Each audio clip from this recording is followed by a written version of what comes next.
Hello, welcome to Dark Night Healing. My name is Julie, and today I would like to talk to you about detachment. Detachment is a huge part of the healing journey.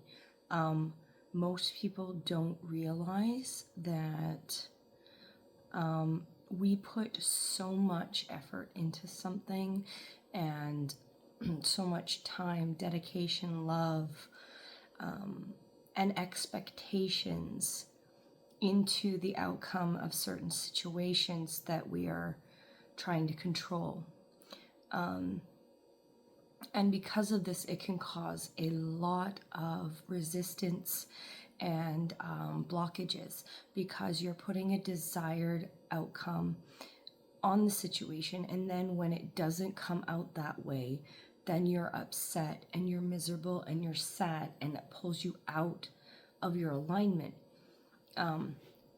So the best thing that we can learn to do, and this is really a problem for the majority of the population, is learning this detachment from relationships, from things, from people, ideas, beliefs. A lot of things in our lives have been implanted in us and programmed into us, especially control. We all try to control the situations in our lives, and as we get older we learn that there really is no control. The control is kind of a farce, really. It's a perceived control, really. I know, especially for me, learning this last little while what it means to detach from outcomes and detach from the control that we want to have over situations, and what we expect. A lot of it also has to do with our expectations of not only ourselves but of other people, and that can be because of, again, implanted information or programmed information to us, but it can also be because of things that we have gone through, trauma that we have felt, that have changed our beliefs, molded our beliefs, and made us stuck in a certain position, so to speak. Learning how to detach from these things really takes a huge weight off of you, and it puts you not only into alignment, but it puts you into a more creative space, and more into your heart space versus up in your head. Logic is a good thing. Sometimes you need to really be logical on certain things, because if you weren't, then you would blow your money and do silly things. So logic does have a place in guiding you, but in order for us to live our best and fullest life and be on our path, we need to learn how to rule ourselves from our heart space, but allow logic to guide that as well. So in order to do that, we have to release control, which also helps release the detachment from the situation. Because once we learn that we can't control the situations, we can't control other people, we can't control anything in our outer area. So outside of our aura is everything we can't control. Inside of our aura is everything we can control. Our body, our person, our energy, how we think, what we think, when we think it, how we say it, what we say, to who we say it, when we say it to. We can only control that. We can only control ourselves and what we do and say in certain situations. And we can only pull ourselves out, continue to engage, or take us back for a moment to reevaluate even.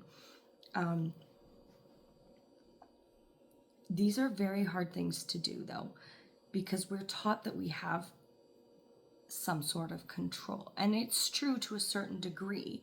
We have a certain amount of control over the things that we do.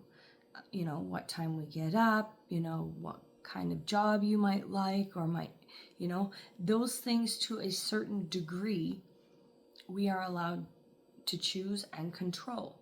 But within those, there are still parameters that we can't control. The business is owned by somebody else, or it might be your business, but there's huge competition, or, there's so many aspects that control the outside without us knowing. And a lot of times it's all without us seeing it, we can't control that. We can't control if people talk behind our backs. Those are the things we cannot control. And we have to, even with relationships, especially with relationships, you cannot control other people.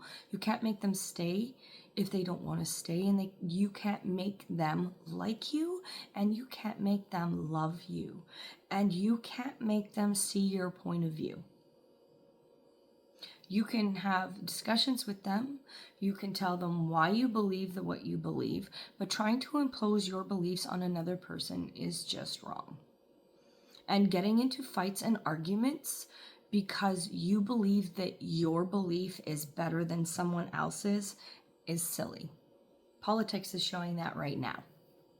People are losing their minds. They are throwing away their families. They're throwing everything away for these stupid political parties because they believe that one politician is better than other.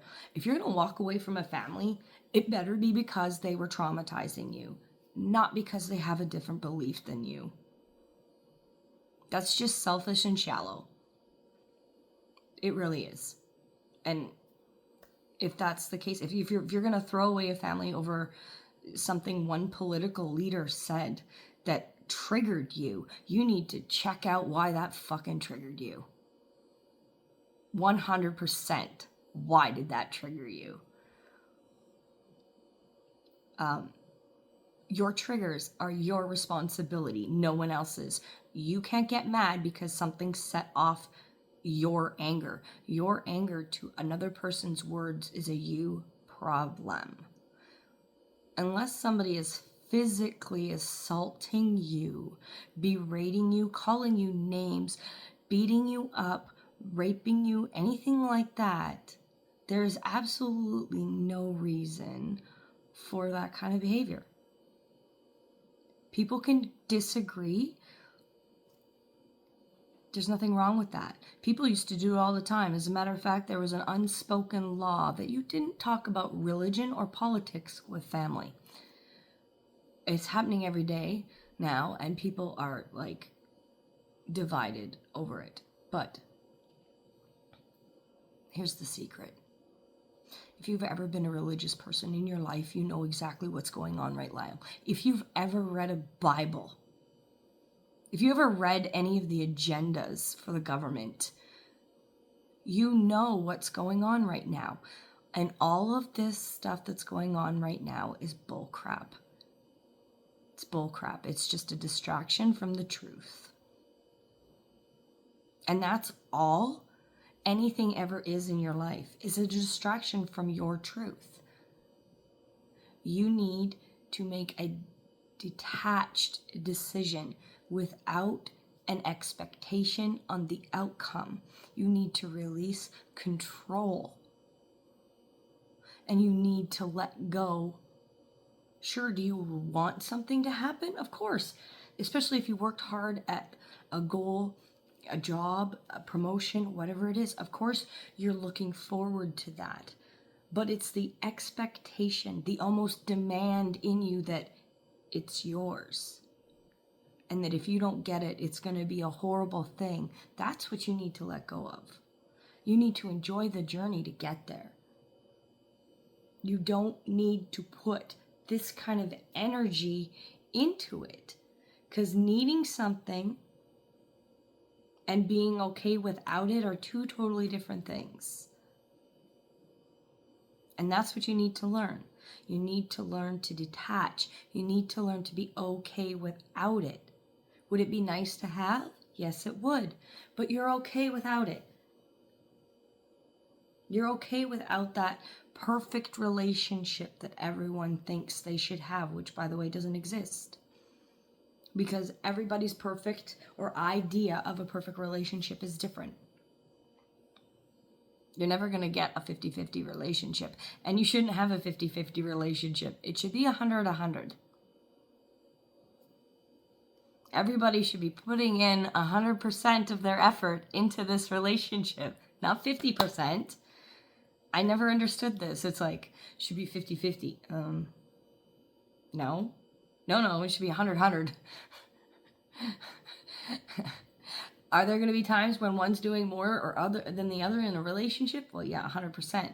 But if you're not both putting 100% into the relationship, you're only putting 50% of yourself into the relationship, well, you might as well be only putting 50% of yourself into your job. You're going to get fired.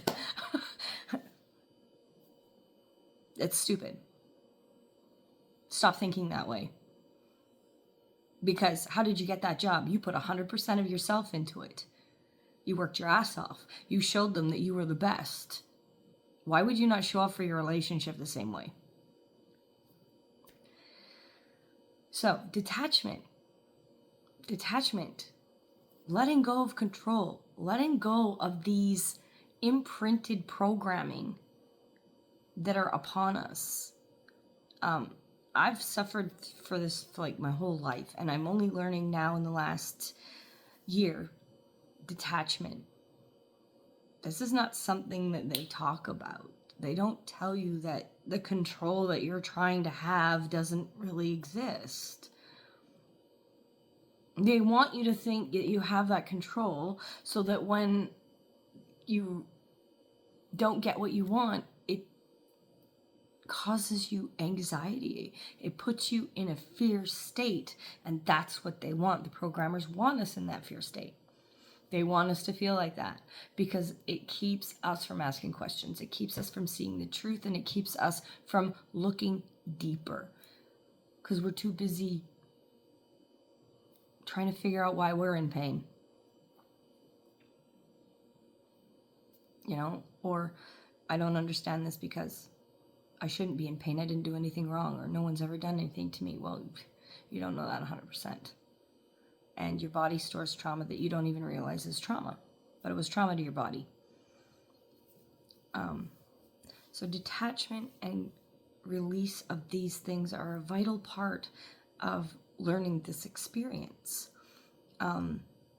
Without learning them, life will be very difficult because you'll be putting too much energy into the outcome or the desired outcome, your expectations, and your demands, really. And the universe deals in flow, not control. The universe controls everything, but it's a flow. It's an ebb and flow of balance. And so, again, if you have too much of one thing, it has to balance out. So having only desiring good all the time and getting angry when that doesn't show up really puts you into a resistance state.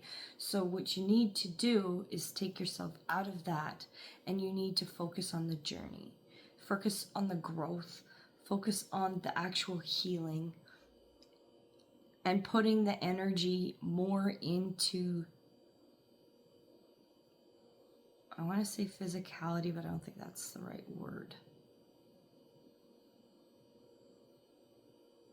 Into your soul. Put it into your soul. Because your soul is the one that exists always, forever. This vessel, this meat sack, whatever, human body, avatar, whatever you want to call it, is just that. It's a vessel. I learned that when my dad died. I'd seen a lot of bodies before that, but I knew that my dad was no longer in there. That was just a vessel that was there that looked like him. He was gone. But that means that he wasn't gone, because I could still feel his essence. So in order to accept, and even death, like death is a finality for us, and we need to learn that it's not. It's just a finality of this lesson, these lessons, you know? So figuring out why you put so much expectation into something, why you're expecting it, why you're trying to control the situation, and really sitting in it and breathing and giving it a tangible shape or texture even to this feeling, and really letting it transmute into your body so you can release that control and detach from these outcomes. Because at the end of the day, when you can do that, then it will move you back into alignment. And then all the abundance and stuff that you do want will come flowing in, because you're in alignment now, and you don't need them, but it's really great to have them. And oh, I'm so excited, I'm being blessed. But if it didn't come, you would be okay. And that's where I've gotten to.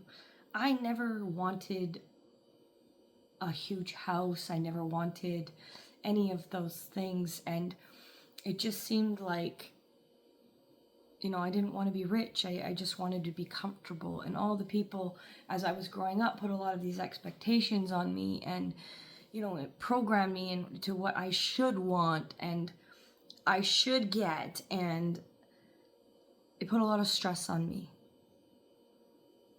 And when I realized and started to look within and detach from that programming, I realized that I didn't need any of those things. And I didn't want any of those things. I am okay living in a 2-bedroom apartment, just doing my own thing. Would it be nice to have a nice little small, I don't know, 900 square foot house on a little patch of land? Yeah, that would be really nice. But with the way this system is going, I'm not sure if that's even a feasible dream anymore for anyone in this reality, let alone at any point was it what I wanted. You know, I'm just happy being able to do what I want to do. You know, I don't travel a lot, and when I do, it's mostly the cost of a plane ticket and a couple $100 gets me through. You know, like I don't go far, I don't leave Canada, and I have everything I need right here, and I'm fairly content with what I do have. And I'm grateful every day for the universe, because they bring me these wonderful gifts. And I feel blessed. I really do. And I've been protected. So that's all you can really ask for in this world. And that's all I do ask for. So really meditate, make a green room or a gray room in your head, have those discussions there, so that if it's too awkward to have them in real life, then you've already moved through the emotions in your head and you can do it more freely externally. I do personal tarot readings, oracle readings. I have intention items that I sell as well. I'm not an expensive person. Healing should never have to be a choice to choose whether or not you can afford it or not. Healing should be affordable for everybody. So if those are things that you're interested in, please check me out on TikTok, Instagram, Facebook, and YouTube. You can email me at darknighthealing@gmail.com with any requests. So that's everything I wanted to discuss with you today. I hope you enjoyed this, and we'll talk to you next time at Dark Night Healing.